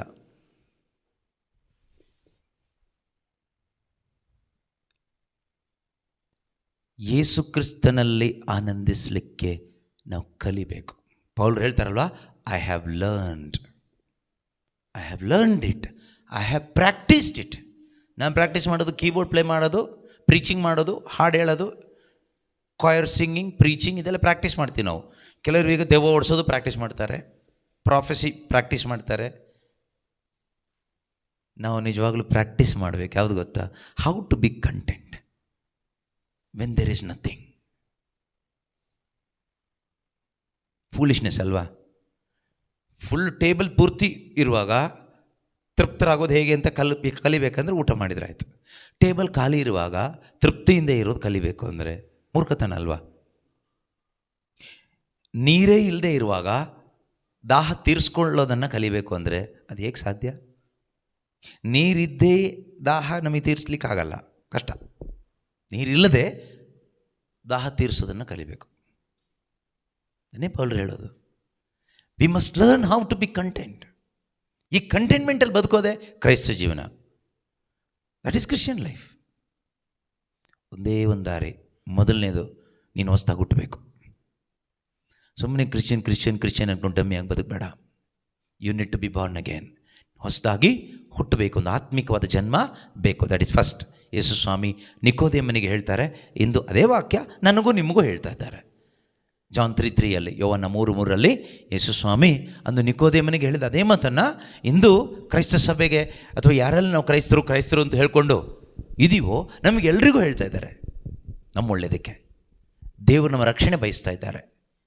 ದೇವರು ಏನು ಬಯಸ್ತಾ ಇದ್ದಾರೆ ಕೇಳಿದರೆ, ಆರ್ ಸಾಲ್ವೇಷನ್, ನಮ್ಮ ರಕ್ಷಣೆ, ನಮ್ಮ ಸಂಪೂರ್ಣ ವಿಮೋಚನೆ, ಇದನ್ನು ದೇವರು ಬಯಸ್ತಾ ಇದ್ದಾರೆ. ಈ ಕುಟುಂಬದಲ್ಲಿ ದೇವರು ಏನು ಬಯಸ್ತಾ ಇದ್ದಾರೆ? ಈ ಕುಟುಂಬದವ್ರು ಎಲ್ಲರೂ ಏನು ಕಷ್ಟ ಇಲ್ಲದೆ, ರೋಗ ಇಲ್ಲದೆ, ಸಾಲ ಇಲ್ಲದೆ ಚೆನ್ನಾಗಿರಬೇಕು ಅಂತನಾ? ಅಲ್ಲ, ಅದು ನಾವು ಬಯಸ್ತೀವಿ. ಆದರೆ ಈ ಕುಟುಂಬದ ಕುರಿತಾಗಿ ದೇವರು ಏನು ಬಯಸ್ತಾರೆ? ಈ ಕುಟುಂಬದಲ್ಲಿ ಎಲ್ಲರೂ ರಕ್ಷಣೆ ಹೊಂದಬೇಕು, ಯಾರು ನರಕಕ್ಕೆ ಹೋಗಬಾರ್ದು, ನಿತ್ಯ ಜೀವ ಕಳ್ಕೋಬಾರ್ದು. ಇಲ್ಲಿ ಬಂದ ನಮ್ಮೊಬ್ಬೊಬ್ಬರಿಗೆ ದೇವರು ಏನು ಬಯಸ್ತಾರೆ? ದೇವರು ಬಯಸೋದೊಂದೇ, ನಾವೆಲ್ಲರೂ ರಕ್ಷಣೆ ಪಡ್ಕೋಬೇಕು, ರಕ್ಷಣೆಯ ದಾರಿಯಲ್ಲಿ ಹೋಗಬೇಕು, ಆ ಪರಲೋಕ ರಾಜ್ಯ ಸೇರಬೇಕು. ನಮ್ಮ ಆಸೆ ಬೇರೆ. ನಮ್ಮ ಆಸೆ ನಾವಿಲ್ಲಿ ಸೆಟ್ಲ್ ಆಗಬೇಕು, ಚೆನ್ನಾಗಿರಬೇಕು, ಸಾಲ ಇರಬಾರ್ದು, ರೋಗ ಇರಬಾರ್ದು, ಎಲ್ಲರ ಮುಂದೆ ಚೆನ್ನಾಗಿರಬೇಕು. ನಮ್ಮ ಆಸೆ ಅದು ಮಾನುಷಿಕವಾದ ಆಸೆ, ಅದು ಎಲ್ಲ ಮನುಷ್ಯನಿಗೂ ಇರುತ್ತೆ. ಆದರೆ ದೇವರ ಆಸೆ ಏನು ಅಲ್ವಾ? ದೇವರ ಆಸೆ ಇದು. ಇನ್ನು ಓದೋಕೆ ಹೇಳಿದ್ನಾ? ಹೇಳಲೇ ಇಲ್ವಾ? ಬೇಗ ಓದೋ. ಆಗ ಯೇಸು, ಹಾಗೆ ಯೇಸು, ನಾನು ನಿನಗೆ ಸತ್ಯವಾಗಿ ಹೇಳುತ್ತೇನೆ, ನಾನು ನಿನಗೆ ಸತ್ಯವಾಗಿ ಹೇಳುತ್ತೇನೆ. ಓದಮ್ಮ. ಯಾಕೆ? ಒಬ್ಬನು ಹೊಸದಾಗಿ ಹುಟ್ಟದಿದ್ದರೆ, ನೀನು ಫಸ್ಟ್ ಹೊಸದಾಗಿ ಹುಟ್ಟಬೇಕೀಗ. ಹಾಂ, ಅವನು ದೇವರ ಸಾಮ್ರಾಜ್ಯವನ್ನು ಸೇರಲಾರ ಎಂದು ಹೇಳಿ. ನೀನು ಹೊಸದಾಗಿ ಹುಟ್ಬಿಟ್ರೆ ನಿನಗೆ ಕನೆಕ್ಷನ್ ಬರುತ್ತೆ, ಏನು ಓದಬೇಕು, ಯಾವಾಗ ಓದಬೇಕು ಅಂತೆಲ್ಲ. ಹಾಂ, you need to be born again. ಒಬ್ಬನು ಹೊಸದಾಗಿ ಹುಟ್ಟದಿದ್ದರೆ ಅವನು ದೇವರ ಸಾಮ್ರಾಜ್ಯವನ್ನು ಸೇರಲಾರ ಎಂದು ಹೇಳಿದರು. ಪ್ರೇಯರ್ ಗ್ರೂಪಿಗೆಲ್ಲ ಸೇರ್ಲಿಕ್ಕೆ ಹೊಸದಾಗಿ ಹುಟ್ಟೋದು ಬೇಡ, ಹೊಸ ಬಟ್ಟೆ ಹಾಕೋ ಬಂದರೆ ಸಾಕು. ಸೊ ಒಬ್ಬನು ಹೊಸದಾಗಿ ಹುಟ್ಟದೆ ಇದ್ದರೆ, ಅಥವಾ ಬಾರ್ನ್ ಅಗೇನ್ ಅಂತ ಹೇಳ್ತೀವಲ್ವ, ನೂತನ ಜನ್ಮ, ಇದನ್ನು ಪಡ್ಕೊಳ್ಳದೆ ಇದ್ರೆ ಅವನು ಎಲ್ಲಿ ಸೇರೋದಿಲ್ಲಂತೆ? ಸ್ವರ್ಗ ಸಾಮ್ರಾಜ್ಯವನ್ನು ಸೇರಲಾರ. ಕೆಲವರು ನಂಬಿಕೆನಿಲ್ಲ, ಸ್ವರ್ಗ ಇದೆಯೋ ನರಕ ಇದೆಯೋ ಅಂತ ಗೊತ್ತೇ ಇಲ್ಲ ಪಾಪ ಅಲ್ವಾ? ನಾವು ಅದೆಲ್ಲ ನಂಬಲ್ಲ ಬ್ರದರ್. ಏನು ನಂಬ್ತೀಯಪ್ಪ ನೀನು? ನಿನ್ನ ನಂಬಿಕೆ ಇದ್ರೆ ತಾನೆ ಅಲ್ವಾ? ಸೊ ಒಬ್ಬನು ಹೊಸದಾಗಿ ಹುಟ್ಟದೇ ಇದ್ದರೆ ಅವನೆಲ್ಲಿ ಸೇರೋದಿಲ್ಲ ಅಂತೆ? ಸ್ವರ್ಗ ಸಾಮ್ರಾಜ್ಯವನ್ನು ಸೇರ್ಲಿಕ್ಕಾಗೋದಿಲ್ಲ ಅಂತಿದ್ದು ನಾನು ಹೇಳಿದ್ದಲ್ಲ, ಯೇಸು ಸ್ವಾಮಿ ಹೇಳಿದ್ದು. ಏನಾದರೂ ಡೌಟ್ ಇದ್ದರೆ ಅವ್ರನ್ನ ಕೇಳಬೇಕು. ಓಕೆ, ಒಬ್ಬನು ಹೊಸದಾಗಿ ಹುಟ್ಟದೇ ಇದ್ದರೆ ದೇವರ ರಾಜ್ಯವನ್ನು ಸೇರ್ಲಿಕ್ಕಾಗಲ್ಲ. That is first condition. ನಾವು ಸಂತೃಪ್ತಿಯಿಂದ ಬದುಕಲಿಕ್ಕೆ, ದೇವರಲ್ಲಿ ಆನಂದಿಸಲಿಕ್ಕೆ ಸಾಧ್ಯ ಆಗಬೇಕಾದ್ರೆ ಮೊದಲು ನಾವು ಆ ಆತ್ಮೀಕವಾದ ಜನ್ಮವನ್ನು ಪಡ್ಕೋಬೇಕು. ಪಾಪದಿಂದ ಒಂದು ವಿಮೋಚನೆಯನ್ನು ನಾವು ಹೊಂದ್ಕೋಬೇಕು. ಅದು ದೇವರು ನಮಗೆ ಕೊಡ್ತಾರೆ. ಯಾರಿಗೆ ಕೊಡ್ತಾರೆ? ಶುಭ ಸಂದೇಶವನ್ನು ಆಲಿಸುವ, ಶುಭ ಸಂದೇಶವನ್ನು ಆಲಿಸಿ ಯೇಸು ಕ್ರಿಸ್ತನಲ್ಲಿ ವಿಶ್ವಾಸ ಇಡುವ ಪ್ರತಿಯೊಬ್ಬರಿಗೂ ಕೂಡ ಈ ಹೊಸ ಜನ್ಮವನ್ನು ದೇವರೊಂದು ಕೊಡುಗೆಯಾಗಿ ಕೊಡ್ತಾರೆ. ಸುವಾರ್ತೆಗೆ ನಾವು ಮನಸ್ಸು ಕೊಡಬೇಕಷ್ಟೆ, ಸುವಾರ್ತೆಗೆ ನಾವು ಸಮಯ ಕೊಡಬೇಕು, ಬೇರೆ ಯಾವುದಕ್ಕೂ ಅಲ್ಲ. ಶುಭ ಸಂದೇಶಕ್ಕೆ ಸಮಯ ಕೊಡಬೇಕು, ಕೇಳಲಿಕ್ಕೆ, ಆಲಿಸಲಿಕ್ಕೆ. ಆಗ ಏನಾಗುತ್ತೆ ನಮ್ಮಲ್ಲಿ ಕೇಳಿದರೆ, ದೇವರು ನಮಗೆ ಹೊಸ ಜನ್ಮ ಆ ವಾಕ್ಯದಿಂದ ಕೊಡ್ತಾರೆ, ವಚನದ ಮುಖಾಂತರ ಕೊಡ್ತಾರೆ. ನಮಗೆ ನೋಡಿ ಹೆಚ್ಚು ಬೋರ್ ಆಗೋದು ವಾಕ್ಯನೇ ಅಲ್ವಾ? ಹೆಚ್ಚು ಕಷ್ಟ ಆಗೋದು ಕೇಳಿಸ್ಕೊಳ್ಳಿಕ್ಕೆ ವಾಕ್ಯನೇ. ಬಾಕಿ ಎಲ್ಲ ಓಕೆ. ಯಾಕೆ ಕಷ್ಟ ಆಗುತ್ತೆ ಕೇಳಿದರೆ, ನಮ್ಮ ಒಳಗಡೆ ಒಂದು ಡೆಡ್ ಸ್ಪಿರಿಟ್ ಈ ಕೆಲಸ ಮಾಡ್ತಾ ಇರುತ್ತೆ. ಒಂದು ಸತ್ತ ಆತ್ಮ ನಮ್ಮ ಒಳಗಡೆ ಇದೆ, ಡೆಡ್ ಸ್ಪಿರಿಟ್. ಎಫಿಷಿಯನ್ಸ್ 2 ಪ್ರಕಾರ ನಮ್ಮ ಆತ್ಮ ಸತ್ತ ಅವಸ್ಥೆಯಲ್ಲಿರ್ತದೆ, because of sin and death. ಅದು ಏನು ಮಾಡುತ್ತೆ ಅಂದರೆ, ಅದು ಈ ದೇವರ ಶುಭ ಸಂದೇಶವನ್ನು ಆಲಿಸಲಿಕ್ಕೆ ತುಂಬ ಡಿಸ್ಟರ್ಬ್ ಮಾಡ್ತಾ ಇರುತ್ತೆ ನಮಗೆ. Always disturbing spirit.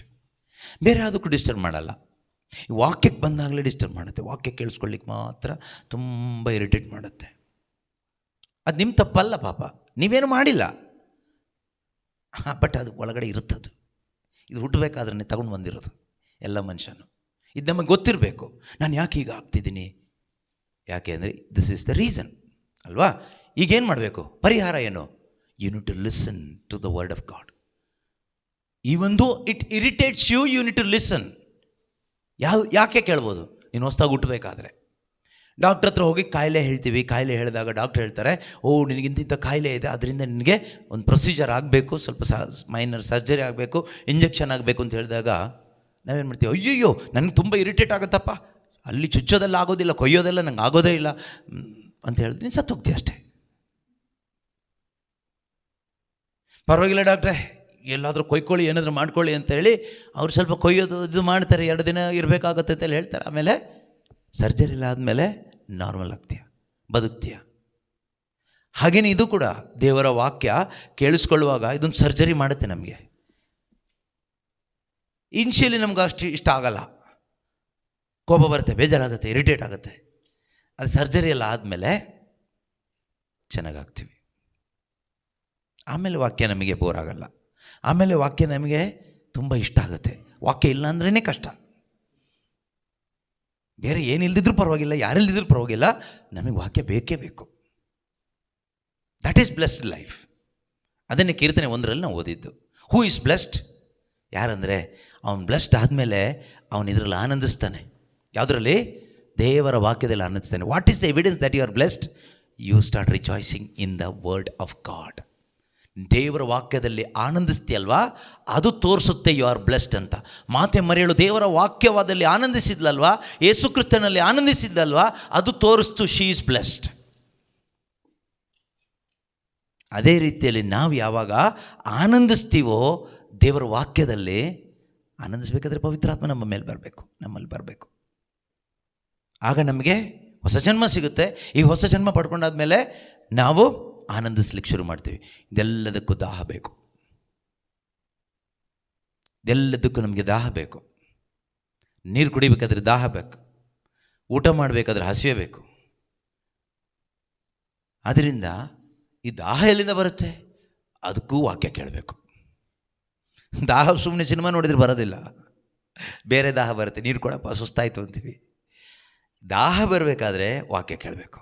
ವಾಕ್ಯ ಕೇಳ್ತಾ ಕೇಳ್ತಾ ಏನು ಬರುತ್ತೆ? ದಾಹ ಬರುತ್ತೆ. Who will create that thirst?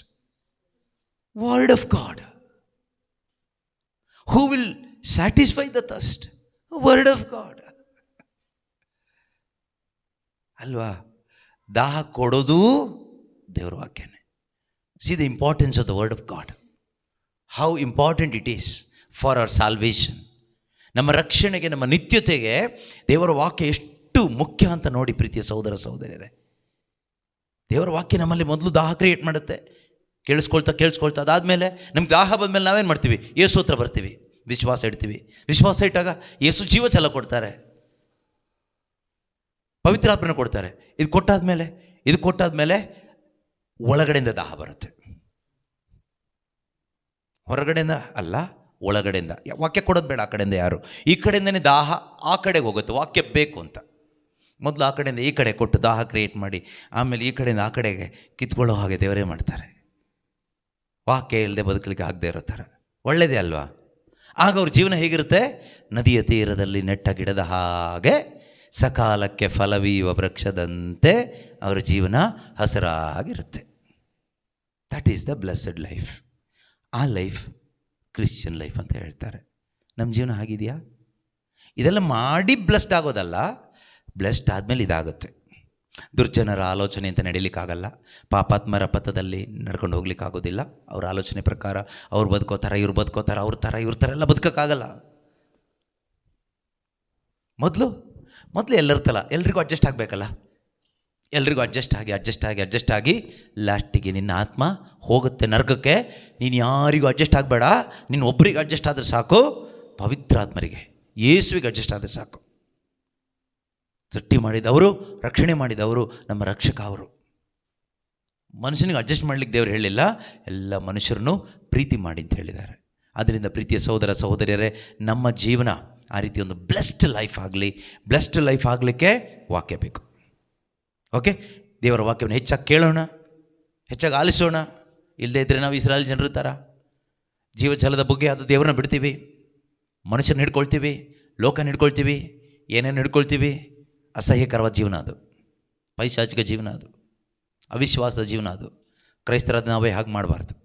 ಒಂದು ಮಾತ್ರ ಅಲ್ಲ, ಪಿಶಾಚಿ ಇನ್ನೊಂದು ರೀತಿಯಲ್ಲಿ ವಂಚಿಸ್ತಾನೆ. ನಿನಗೆ ಅಭಿಷೇಕ ಸಿಗುತ್ತೆ, ಪವಿತ್ರಾತ್ಮರು ಸಿಗ್ತಾರೆ, ಇದು ಮಾಡು, ಅದು ಮಾಡು, ಹಾಗೆ ಮಾಡು, ಹೀಗೆ ಮಾಡು. ಬಿರುಕು ತೋಟಿಗಳೆಲ್ಲ, ಯಾವುದ್ರಲ್ಲೂ ನೀರು ಸಿಗಲ್ಲ. ನೀರಿದ್ದಂಗೆ ಕಾಣಿಸುತ್ತೆ, ಆಮೇಲೆ ಸೋರೋಗ್ತಾ ಇರುತ್ತೆ. ಅದರಿಂದ ಪ್ರಾರ್ಥಿಸೋಣ, ಎದ್ದು ನಿಂತ್ಕೊಳ್ಳೋಣ. ಪ್ರೀತಿಮಯನಾದ ಒಳ್ಳೆಯ ದೇವರೇ, ಈ ದಿನವನ್ನು ನಮಗೆ ಕೊಟ್ಟಿದ್ದಕ್ಕಾಗಿ ಸ್ತೋತ್ರಪ್ಪ. ನಿನ್ನ ವಚನಗಳ ಮುಖಾಂತರ ನಮ್ಮನ್ನು ಬಲಪಡಿಸಿದ್ದೀರಿ. ಜೀವಜಲದ ಬಗ್ಗೆ ನೀವಾಗಿದ್ದೀರಿ ಪಿತನೆ. ಇಂದು ನಿಮ್ಮ ವಾಕ್ಯದ ಮುಖಾಂತರ ನಿನ್ನ ವಾಕ್ಯದ ಮಹತ್ವ ಏನಾಗಿದೆ, ನಿನ್ನಲ್ಲಿ ನಾವು ಯಾವ ರೀತಿಯಲ್ಲಿ ಸಂತೋಷ ಪಡುತ್ತಾ ಒಂದು ಬ್ಲೆಸ್ಡ್, ಒಂದು ಆಶೀರ್ವಾದ ಹೊಂದಿದ ಜೀವನವನ್ನು ಜೀವಿಸಲು ಸಾಧ್ಯ ಎಂಬುದನ್ನು ನೀವು ತಿಳಿಸಿಕೊಟ್ಟಿದ್ದೀರಿ ಅಪ್ಪ. ಪವಿತ್ರಾತ್ಮರೇ, ಈ ಒಂದು ಜೀವಿತವನ್ನು ಜೀವಿಸಲು ನಮ್ಮೆಲ್ಲರಿಗೂ ಸಹಾಯ ಮಾಡಿರಿ. ನಾವು ನಿಮ್ಮನ್ನು ಅನೇಕ ರೀತಿಯಲ್ಲಿ ನೋಯಿಸಿದ್ದೇವೆ, ನಮ್ಮನ್ನು ಕ್ಷಮಿಸಿರಿ ಪವಿತ್ರಾತ್ಮರೇ. ಇನ್ನೂ ಹೆಚ್ಚಾಗಿ ನಿನ್ನ ವಾಕ್ಯ ಬೇಕಪ್ಪ, ಇನ್ನೂ ಹೆಚ್ಚಾಗಿ ನಿನ್ನ ಸತ್ಯದ ಅರಿವು ಬೇಕಪ್ಪ, ಇನ್ನೂ ಹೆಚ್ಚಾಗಿ ನಿನ್ನ ಜ್ಞಾನ ಬೇಕಪ್ಪ, ಇನ್ನೂ ಹೆಚ್ಚಾಗಿ ನಿನ್ನ ಸಾನ್ನಿಧ್ಯ ಬೇಕಪ್ಪ, ಇನ್ನೂ ಹೆಚ್ಚಾಗಿ ನಿನ್ನ ಪ್ರಸನ್ನತೆ ಬೇಕಪ್ಪ, ಇನ್ನೂ ಹೆಚ್ಚಾಗಿ ನೀನು ಬೇಕಪ್ಪ. ಪ್ರತಿಯೊಬ್ಬರಲ್ಲಿಯೂ ಅಪ್ಪ ತಂದೆಯಾದ ದೇವರೇ, ನಿನ್ನ ಕೃಪೆ ತುಂಬಲ್ಪಡಲಿ, ನಿನ್ನ ಪ್ರೀತಿಯ ಅನುಭವ ಉಂಟಾಗಲಿ, ನಿನ್ನ ಸಾನ್ನಿಧ್ಯದ ಅನುಭವ ಉಂಟಾಗಲಿ. ಪವಿತ್ರಾತ್ಮರೇ ಸ್ತೋತ್ರ ಸ್ತೋತ್ರ ಸ್ತೋತ್ರ ಸ್ತೋತ್ರ. ಒಳ್ಳೆಯ ದೇವರೇ ಸ್ತೋತ್ರ, ಸರ್ವಶಕ್ತನಾದ ದೇವರೇ ಸ್ತೋತ್ರ. ಒಂದು ಹೊಸ ಬಲ ಪ್ರತಿಯೊಬ್ಬರಲ್ಲಿ ತುಂಬಲ್ಪಡಲಿ ಅಪ್ಪ, ಎಲ್ಲ ಬಲಹೀನತೆಗಳು ಬಿಟ್ಟು ಹೋಗಲಿ ಅಪ್ಪ. ಈ ಕುಟುಂಬದಲ್ಲಿರುವ ಪ್ರತಿಯೊಬ್ಬರ ದುಃಖವು ಆನಂದವಾಗಿ ಮಾರ್ಪಾಡಾಗಲಿ ಅಪ್ಪ. ಇಲ್ಲಿ ಬಂದಿರುವ ಪ್ರತಿಯೊಬ್ಬರ ಜೀವಿತಗಳು ಯೇಸು ಪ್ರೀತಿಯಿಂದ ತುಂಬಲ್ಪಡಲಿ ಅಪ್ಪ. ಯೇಸುವೇ, ನೀವು ಬಂದಿರುವುದು ಜೀವ ನೀಡುವುದಕ್ಕಾಗಿ. ಆ ಸಮೃದ್ಧಿಯಾದ ಜೀವ ಪ್ರತಿಯೊಬ್ಬರಲ್ಲಿಯೂ ಸ್ವೀಕಾರವಾಗಲಿ. ನಾನೇ ಬೆಳಕು ಎಂದು ಹೇಳಿದ ದೇವರೇ, ಇಲ್ಲಿ ಬಂದಿರುವ ಪ್ರತಿಯೊಬ್ಬರಿಗೂ ಬೆಳಕು ಸಿಗಲಿ ಅಪ್ಪ. ಪ್ರತಿಯೊಬ್ಬರ ಜೀವಿತಗಳು ಕೂಡ ಪರಲೋಕದ ಬೆಳಕಿನಿಂದ ಬೆಳಗಲ್ಪಡಲಿ ಯೇಸು ನಾಮದಲ್ಲಿ. ಎಲ್ಲ ಕತ್ತಲೆಯ ಕಾರ್ಯಗಳು ಯೇಸು ನಾಮದ ಶಕ್ತಿಯಿಂದ ಲಯವಾಗಿ ಹೋಗಲಿ. ಯಾವುದೆಲ್ಲ ಹೃದಯದಲ್ಲಿ ಕಾಠಿಣ್ಯತೆ ಇದೆಯೋ, ಅವಿಶ್ವಾಸ ಇದೆಯೋ, ಮೂಢನಂಬಿಕೆ ಇದೆಯೋ, ಯೇಸು ನಾಮದಲ್ಲಿ ಅದು ಲಯವಾಗಿ ಹೋಗಲಿ. ನಿನ್ನ ವಾಕ್ಯದಿಂದ ಬರುವಂತಹ ಶಕ್ತಿ, ಸಾಂತ್ವನ, ಸಮೃದ್ಧಿ, ಕೃಪೆ, ಅಭಿಷೇಕ ಪ್ರತಿಯೊಬ್ಬರು ಹೊಂದಿಕೊಳ್ಳುವಂತೆ ಆಗಲಿ ಅಪ್ಪ. ಹಾಲೆಲೂಯ. ಯೇಸುವೇ ಸ್ತೋತ್ರ ಸ್ತೋತ್ರ ಸ್ತೋತ್ರ ಸ್ತೋತ್ರ ಸ್ತೋತ್ರ. ಯೇಸು ಕ್ರಿಸ್ತರು ನಿನ್ನೆ ಇದ್ದ ಹಾಗೆ ಈಗಲೂ ಇದ್ದಾರೆ. ಯೇಸು ನಮ್ಮ ಮಧ್ಯದಲ್ಲಿದ್ದಾರೆ. ಇಂದು ನಮ್ಮೊಂದಿಗೆ ಅವರು ಮಾತನಾಡಿದ್ದಾರೆ. ನಮ್ಮೊಬ್ಬೊಬ್ಬರ ಹೃದಯವನ್ನು ಅವರು ತಟ್ಟಿದ್ದಾರೆ, ನಮ್ಮ ಹೃದಯದ ಬಾಗಿಲನ್ನು ತಟ್ಟಿದ್ದಾರೆ. ವಾಕ್ಯ ಹೇಳ್ತದೆ, ನನ್ನ ಸ್ವರವನ್ನು ಕೇಳಿಸಿಕೊಂಡು ಬಾಗಿಲು ನೀನು ತೆರೆದು ಕೊಡೋದಾದರೆ, ಮಗನೇ ಮಗಳೇ, ನಾನು ನಿನ್ನ ಒಳಗೆ ಬರ್ತೇನೆ, ನಾನು ನಿನ್ನೊಳಗೆ ಬಂದು ನಿನ್ನಲ್ಲಿ ಜೀವಿಸ್ತೀನಿ. ಆಗ ನೀನು ಜೀವ ಉಳ್ಳವನಾಗ್ತೀಯ. ಆಗ ನಿನ್ನ ಜೀವನಕ್ಕೆ ಒಂದು ಅರ್ಥ ಬರುತ್ತೆ. ಆಗ ನಿನ್ನ ಜೀವನ ಫಲಭರಿತವಾಗುತ್ತದೆ. ಅದೇ ರೀತಿಯಲ್ಲಿ ದೇವರೇ, ಇಂದು ಪ್ರತಿಯೊಬ್ಬರೊಂದಿಗೆ ನೀವು ಮಾತನಾಡಿದ್ದೀರಿ, ಹೃದಯವನ್ನು ತಡ್ತಾ ಇದ್ದೀರಿ ಯೇಸುವೆ. ಒಬ್ಬೊಬ್ಬರ ಹೃದಯವನ್ನು ನೀವು ಮುಟ್ಟಿ ಮುಟ್ಟಿ ಕರೀತಾ ಇದ್ದೀರಿ ಅಪ್ಪ. ಪರಲೋಕ ರಾಜ್ಯಕ್ಕೆ ಬನ್ನಿ ಮಕ್ಕಳೇ, ಈ ಲೋಕದ ಹಿಂದೆ ಹೋಗಬೇಡಿ, ವಿನಾಶದ ದಾರಿಯಲ್ಲಿ ಹೋಗಬೇಡಿ. ಇಸ್ರಾಯೇಲ್ ಜನರು ನಾಶವಾದ ಹಾಗೆ, ಅವಿಶ್ವಾಸದಿಂದ ನಾಶವಾದ ಹಾಗೆ ನೀವು ನಾಶದ ದಾರಿಯಲ್ಲಿ ಹೋಗಬೇಡಿ ಎಂದು ದೇವರು ಎಚ್ಚರಿಕೆ ಕೊಟ್ಟು ನಮ್ಮನ್ನು ಪ್ರೀತಿಯಿಂದ ತಮ್ಮ ಬಳಿಗೆ ಕರೆಯುತ್ತಾ ಇದ್ದಾರೆ. ನಾವು ನೀರು ನಿಲ್ಲದ ಬಿರುಕು ತೊಟ್ಟಿಗಳನ್ನು ಎಷ್ಟೋ ಇಟ್ಕೊಂಡಿದ್ದೀವಿ.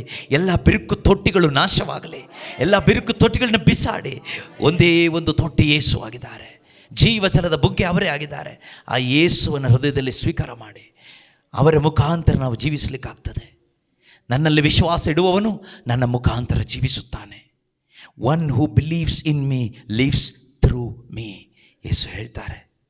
ಅದೇ ಕ್ರೈಸ್ತ ಜೀವನ, ಅದೇ ನಿಜವಾದ ಒಂದು ಆಶೀರ್ವಾದದ ಜೀವನ, ಅದೇ ನಿಜವಾದ ಒಂದು ತೃಪ್ತಿಕರವಾದ ಜೀವನ. ಅಂಥ ಜೀವನವನ್ನು ಜೀವಿಸಲಿಕ್ಕೆ ದೇವರು ನಮ್ಮೆಲ್ಲರಿಗೂ ಈ ದಿನ ಕರೆ ನೀಡ್ತಾ ಇದ್ದಾರೆ. Thank you Lord, thank you Jesus. ಅಪ್ಪ ತಂದೆಯಾದ ದೇವರೇ, ಇಂದು ನೀವು ಕೊಟ್ಟ ವಚನಗಳಿಗಾಗಿ ಸ್ತೋತ್ರ ಅಪ್ಪ. ಬಂಧಿತರಿಗೆ ಬಿಡುಗಡೆಯನ್ನು ಕೊಟ್ಟಿದ್ದಕ್ಕಾಗಿ ಸ್ತೋತ್ರ. ನಿನ್ನ ವಾಕ್ಯವನ್ನು ಕಳಿಸಿ ನಮಗೆ ಬೇಕಾದಂತಹ ಕೃಪೆ ಕೊಟ್ಟಿದ್ದಕ್ಕಾಗಿ ಸ್ತೋತ್ರ ಅಪ್ಪ. ಯೇಸುವೇ ಸ್ತೋತ್ರ ಸ್ತೋತ್ರ ಸ್ತೋತ್ರ ಸ್ತೋತ್ರ. ಆ ಶುಭ ಸಂದೇಶದ ಬೆಳಕು ಅನೇಕರು ಕಾಣುವಂತೆ ಆಗಲಿ ಅಪ್ಪ. ನಿನ್ನ ವಾಕ್ಯದ ಮಹಿಮೆಯನ್ನು ದರ್ಶಿಸುವಂತೆ ಆಗಲಿ, ನಿನ್ನ ವಾಕ್ಯದ ಮಹಿಮೆಯನ್ನು ಅನುಭವಿಸುವಂತೆ ಆಗಲಿ. ಯೇಸು ಕ್ರಿಸ್ತರ ನಾಮದಲ್ಲಿ ಪ್ರಾರ್ಥಿಸ್ತಾ ಇದ್ದೇವೆ ಜೀವಳ ನಮ್ಮ ತಂದೆಯೇ, ಆಮೇನ್.